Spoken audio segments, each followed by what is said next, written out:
뚱뚱하고 습한 체질도 명치가 딱딱한데요. 왜일까요? 같은 이유인지요.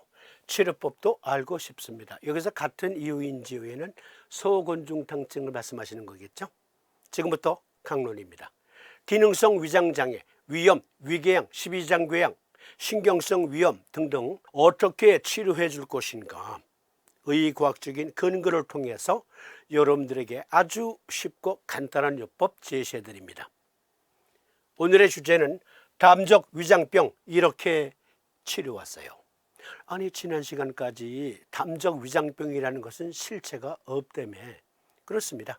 그것은 혹시 어느 학회에서 담적 위장병을 주장하는 그분들 A라 쓰고 B라 읽은 것은 아닌지, 혹시 위장장애와 관련된 우리 몸의 어떠한 메커니즘을 오해한 것은 아닌지라는 말씀을 드린 바 있어요. 담적 위장병 존재해요. 그런데 여기 위벽에 깍지 낀 형태로 존재하는 어떤 게이트가 독소를 흡수해서 생기는 병은 아니다. 그러한 기능은 위벽에는 없다. 그런데 담적 위장병을 한의학에서는 오래전부터 강조해 왔습니다. 그 치법도 제공해 왔고요. 물론 그것은 여기 담적 위장병을 주장하는 그분들의 그 이론과는 상이한 내용이지요. 어쨌든 담적 위장병 이렇게 치료하세요. 반화사심탕증을 통해서 의과학적인 근거, 그 치료법 공개합니다.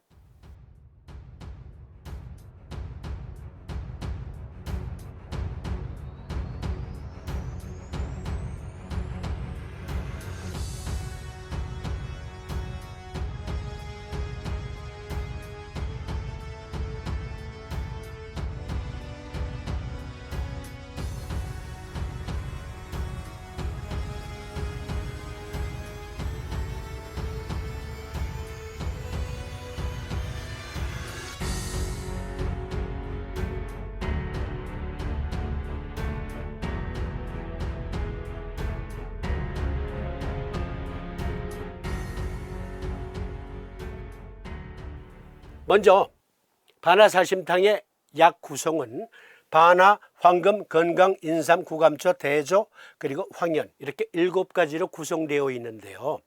이 약은 다리는 방법이 중요합니다. 외국에 계신 우리 삼친쟁이 여러분 잘 봐주세요. 혹시 여러분들이 활동하고 계시는 나라, 지역에서는 어떤 지역은 과립 한약재를 구할 수 있는 곳이 있고요. 어떤 곳에는 과립 한약재를 구입할 수 없는 그런 곳도 있어요. 그래서 어떤 분들은 한국에서 한약재를 공수해서 다려서 환자들에게 제공하는 분들도 계신다 들었습니다. 또는 그 인근 지역에 중국 식품점 등등에서 취급하고 있는 한약, 호주나 미국 등지에 가보면요, 중국 식품점에 가면 한약장이 있는 코너가 따로 있어요. 거기에 그 한약 코너의 담당자는 only 그 한약만 취급해요. 그러니까 우리나라로 말하면 한약사와 거의 같은 자격을 갖춘 사람들이라 하겠습니다. 그들이 처방전에 의해서 한약을 지어줘요. 중국 한의원에는 약을 다려주지 않거든요. 처방전만 써줘요. 그러면 처방전 들고 중국 식품점으로 가요. 그러면 한약장이 비치되어 있는 곳, 그곳에 가면 이제 그 처방전에 따라서 약을 지어주거든요. 그러면 집에 가져가서 자기가 다려 먹는 거예요. 그런데요, 우리나라 사람들은 약 다려 먹지 않잖아요. 외국에 특히 교민들, 아니 누가 약을 다려 먹어요? 그렇죠? 그리고 코쟁이들도 약 다리는 방법을 잘 모르잖아요. 그래서 약을 다려주는 경우가 있는데 반화사심탕, 소시호탕, 대시호탕 등등은요, 증탕기에다가 약 한 재, 2재 때려 놓고 2~3시간씩 고열로 증탕하는 거, 그건 약효를 파괴하는 행위입니다. 그건 소시호탕이 아니에요. 그건 반화사심탕이 아니에요. 다리는 방법이 이렇습니다. 여기 고를 현대적 계량 단위로 바꿔서 말씀드릴게요. 이상 7가지 약재를 물 1000cc에 넣고 그리고 달여서 6컵, 그러니까 600cc를 취하고 찌꺼기를 버린 다음에 다시 달여서 300cc를 취한다. 그래서 100cc씩 하루에 3번 나누어 먹는다. 아니, 증탕기 이따만한 데다가 2첩을 어떻게 달여? 그래서 제가 준비했습니다. 외국에 계신 우리 삼침쟁이 여러분 잘 봐주세요. 한국에 인터넷 쇼핑몰에 들어가셔서 대웅약탕기를 구입하세요. 대웅약탕기. 2첩 내지 3첩 달일 수 있거든요. 아니, 유료 광고 아니야? 혹시 간접 광고, 뒷 광고, 앞 광고 아니야? 아니에요. 이거 제가 돈 주고 산 거예요. 돈 주고 산 거. 인터넷 G마켓에 들어가서 산 거예요. 한약은요, 가장 좋은 방법은 고전적인 방법, 즉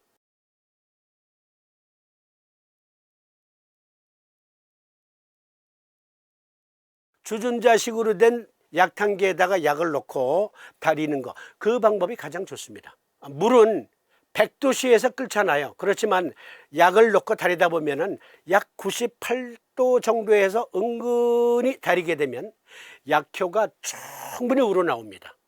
정말 충분히 우러나와요. 약효를 상하지 않게 하고, 이 대웅약탕기는 100도 미만 98도에서 달입니다. 타이머 장치가 되어 있거든요. 1000cc에 2첩 분량 넣고 2시간 타이머 돌리면 약 500cc가 나와요. 찌꺼기 버리면 취할 수 있는 약자가 500cc. 그 500cc를 다시 졸여서 300cc가 되면 끄고, 그걸 100cc씩 하루에 3번 먹는다. 2번 달이는 약이에요. 2번 달이지 않으면 약효 반화사심탕에 충분한 효과를 얻을 수 없습니다. 뭐 어쩔 수 없이 과립제를 쓰는 경우에는 과립제 권장 용량보다 2배 드시면 돼요. 예를 들어서 3g 1의 복용량이다 최소한 6g 내지는 7g 혹은 10g 정도를 한 번 먹는 양이, 그 정도가 돼야 탕약 한 첩 분량이 돼요. 어쨌든 2번 달이는 약, 식욕부진, 트림, 구토 또는 구역, 설수균, 백대, 심화비경, 위내정수, 복중, 뇌명, 설사편비, 지난 시간에 읽어드렸죠. 여기에서 반화사심탕에서 가장 두드러진 복증은 심화비경과 위내정수. 눌러보면 물소리가 들려요. 혹은 물침대와 같은 감촉이 손끝으로 느껴지거든요. 그걸 확인하면 반화사심탕증이에요. 말랐건 통통하건 뚱뚱하건. 그러면 반화사심탕에서 위내정수, 심화비경은 어떠한 증상일까요? 우리 몸에 실제하는 어떠한 메커니즘입니까? 병증 메커니즘? 위내정수, 먼저 여러분들이 스토먹 플루이드라고 쓰고 구글 검색 딱 클릭을 하면 대부분 복수가 나와요. 복수, 즉 ascites. 복수란 복부의 체액 축적에 대한 의학적 이름은 복수입니다. 악성 복수라고도 합니다. 복부에는 위, 장, 췌장, 간, 비장 및 신장을 포함한 많은 기관이 있습니다. 이 기관 주변에는 조직, 즉 복막이 있습니다. 그것은 2개의 층으로 이루어져 있습니다. 한 층이 복부 벽에 선을 긋습니다. 다른 하나는 장기를 덮습니다. 일종의 구익을 정한 간질 조직이라고 할 수 있겠죠. 그 층은 소량의 체액을 생성하여 복부의 기관이 부드럽게 움직이게 합니다. 때때로 2층 사이에 체액이 쌓여 복부가 부어오릅니다. 이것은 매우 불편할 수 있습니다. 이 체액 축적을 복수, ascites 라고 합니다. 그러니까 여러분들이 영문으로 구글 검색 스토먹 플루이드라고 쓰고 클릭을 하면 제일 먼저 나오는 게 복수예요. ascites. 이 복수란 여러분들이 아시는 거 그거예요. 즉 간, 경변 등으로 복부가 임신한 사람처럼 배가 이렇게 부풀면서 물이 고이는 거. 복수의 원인, 복수를 유발할 수 있는 암은 다음과 같습니다. 암으로 인한 복수 차는 게 가장 많다. 난소암, 유방암, 대장암, 위암, 췌장암, 복막의 중피종, 폐암, 간암, 자궁암. 네, 그러니까 담적 암이라는 것이 다른 의미로서는 여기 암덩어리일 수가 있어요. 일단 광의적으로는 그렇다. 다음과 같은 경우 유체가 축적될 수 있습니다. 암세포는 복부 내막을 자극하여 너무 많은 체액을 생성합니다. 복부에 림프선이 막히고 체액이 제대로 배출되지 않습니다. 암이 간으로 퍼져 주변 혈관의 압력을 높여 체액을 배출합니다. 간은 충분한 혈액 단백질을 생성하지 못하여 체액이 정맥에서 복강으로 누출됩니다. 복부에 체액을 유발할 수 있는 또 다른 상태는 다음과 같습니다. 간질환 그리고 심장질환 때문에도 복부에 유체가 축적될 수 있다. 이것을 의학적 용어로 복수라고 합니다. 복수. 그런데 위뇌정수는 이걸 말하는 게 아니에요. 위뇌정수는 이러한 상태에서의 복수를 위뇌정수라 하지 않습니다. 이것은 한의학적 용어로 담음이라고 합니다. 그리고 그와 관련된 조직의 종류, 즉 암덩어리 등등은 일종의 담적이라고 할 수 있겠죠. 그렇지만 오늘은 광의적인 의미에서 담적이 아니라 위장장애와 관련된 담적 함께 토론하고 또 치료법 확인해 드립니다. 위뇌정수가 우리 몸에 실제한다면 그것은요 현미경적 관찰 또 CT 촬영, MRI 촬영 등등으로 엑스선 촬영 등으로 확인이 돼야 돼요. 예를 들어서 위벽에 깍지 낀 형태의 게이트가 있다면 그것은 논문으로 증명 가능해야 해요. 즉 생화학적인 어떠한 검사를 통해서 확인되어야 해요. 서의학은 이거 몰라? 우리만 알아. 그건 과학이 아닙니다. 찾아보니까 위뇌정수가 생기는 여러 질병들이 있어요. 대표적인 질병이 메니트리어 디지즈라는 병이 있더라고요. 이게 반화사심탕증의 위뇌정수와 관련이 있습니다. 이것은 위저부와 신체의 과형성 주름을 특징으로 하는 드문 후천성 위장장애입니다. 그러니까 깍지 낀 형태의 게이트가 있다, 위벽이 딱딱해진다 그랬잖아요. 그게 실제 해요 보니까. 다만 위벽의 게이트를 통해서 독소를 흡수해서 생기는 그 메커니즘은 없어요. 그런데 어쨌든 위벽이 딱딱해지고 굳는 형태의 병이 있더라고요. 다시 읽어드리죠. 메니트리오스 디지즈는 이것은 위저부와 신체의 과형성 주름을 특징으로 하는 드문 후천성 위장장애입니다. 저알부민 혈증을 유발하고 점액 분비 증가 및 저염소증을 동반하는 단백질 손실 위장병입니다. 그러니까 위하수 등은 위뇌정수가 많으면 물이 항상 고여 있으면 처지잖아요. 그러면 위하수가 될 수 있거든요. 그런데 알고 보니까 그 병이 있어요. 위벽은 딱딱해지고요. 과형성 주름 딱딱해지고요. 거기에 염소, 즉 염산, 위산의 산도는 약한 점액이 증가할 수 있다. 그런 병이 있다. 최근 셰필드 칠드렌스 호스피탈은 돼지 독감과 관련된 사례가 있었습니다. 관련 증상으로 발열, 복통, 메스꺼움 및 구토, 설사, 상한눈적 관찰로 보면 복통이 명치 끝과 좌측의 개늑하에서 유난히 두드러진다면 그것은 흉협고만 시호증이고요. 여기 반화사심탕증에서 말하는 것처럼 배가 그득하고 명치를 눌러보니까 처음에 딱딱해. 아프다 그래. 살살 만져주니까 풀려. 그러면서 극하고 트름하면서 아우 시원해. 이건 심화 비경. 그런데 여기 메니트리어 디지즈라는 병은 위벽이 딱딱해져서 굳을 수가 있다. 그런데 거기에 더해서 염산은 저염산, 즉 저산증 위험 증상을 보유하고 있을 수가 있다. 저산증에다가 물이 많아, 점액이 묽어, 그러한 증이 있대요. 즉 위뇌정수가 있다는 거예요. 위뇌정수가.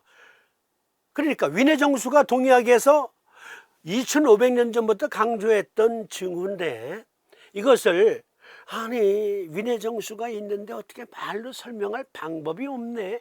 이건 안 통해. 옛날에 고인들은 본 거거든요. 준경선생은 보셨다고요. 위내정수가 있다. 또 다른 논문에 보니까 메네트리오 질병 및 위장 간질 종양은 조절장애 수용체 티로신 키나제로 인한 위장의 과증식성 장애입니다. 그러니까 다시 강조드립니다. 위벽에 이렇게 깍지 낀 형태의 게이트가 있다. 그래서 이곳에 독소들이 과흡수되면, 그리고 영양분은 흡수를 제대로 못하면 위벽이 딱딱해지고 굳고, 그리고 그것으로 인해서 전신장애가 일어나고 위장기능장애가 일어난다 했는데, 어쨌든 와이셔츠 첨단추가 잘못 끼워진 거 위벽에는 그런 게이트가 없다. 그런데 메니트리오 질병 및 위장 간질 종양은 조절장애 수용체 티로신 키나제로 인한 위장의 과증식성 장애입니다. 메니트리오 질병에서 RTK, EGFR에 대한 리간드인 TGF-알파의 과발현은 신체와 위의 안쪽에 있는 표면 점액세포의 선택적 확장을 초래합니다. 그로 인해서 복부 팽만, 메스꺼움 및 구토, 설사, 빈혈, 위출혈로 인한 빈혈 등등의 증상이 발생할 수 있대요.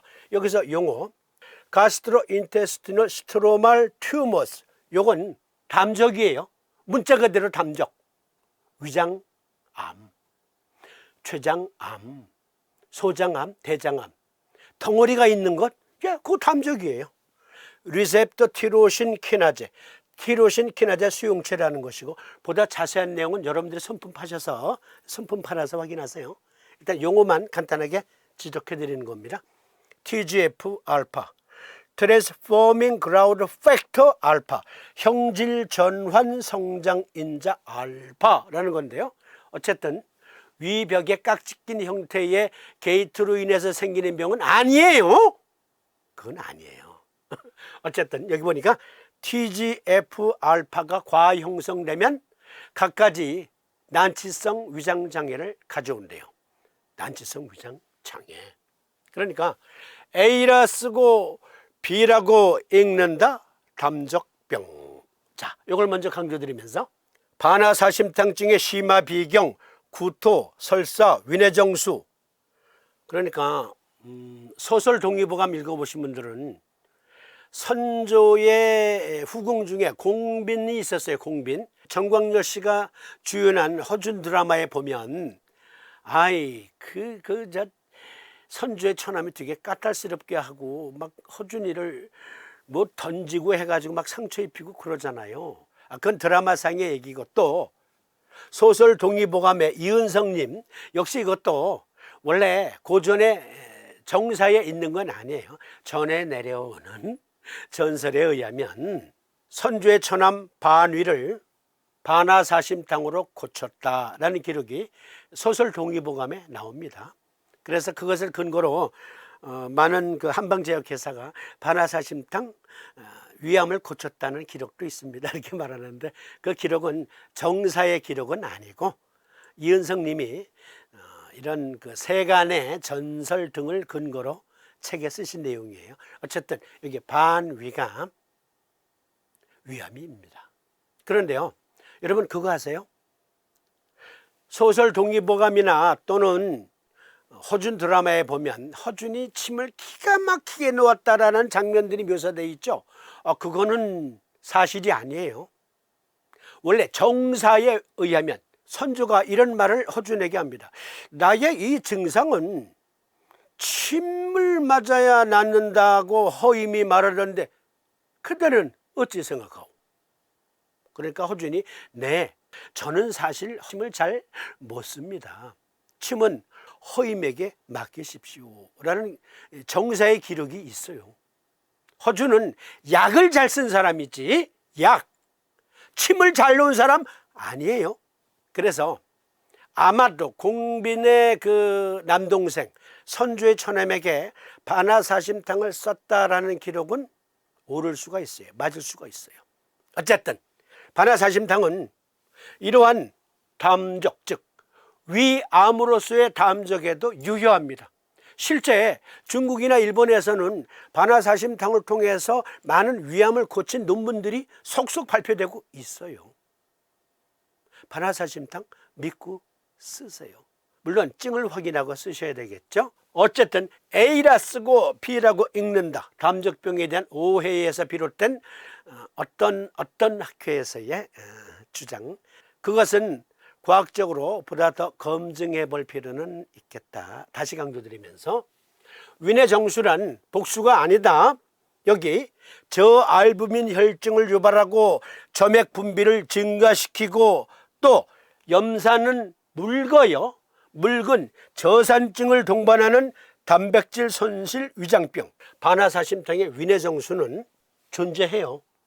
그리고 CT 촬영으로, MRI 촬영으로, X선상으로 증명이 됩니다. 증명이 돼요. 한의학은 과학이기 때문에 오늘날 서의사들이 뒤늦게 발견했을 뿐, 아니 2500년 전에 이렇게 주장했단 말이야? 하고 감탄하는 거지. 달리 동의학의 갑이다라고 말합니까? 동의학의 원단은 또 삼침 아닙니까? 삼침. 그러니까 복수와 윈의 정수의 과학적인 차별화, 차별적인 이론 확실히 인지하셔야 돼요.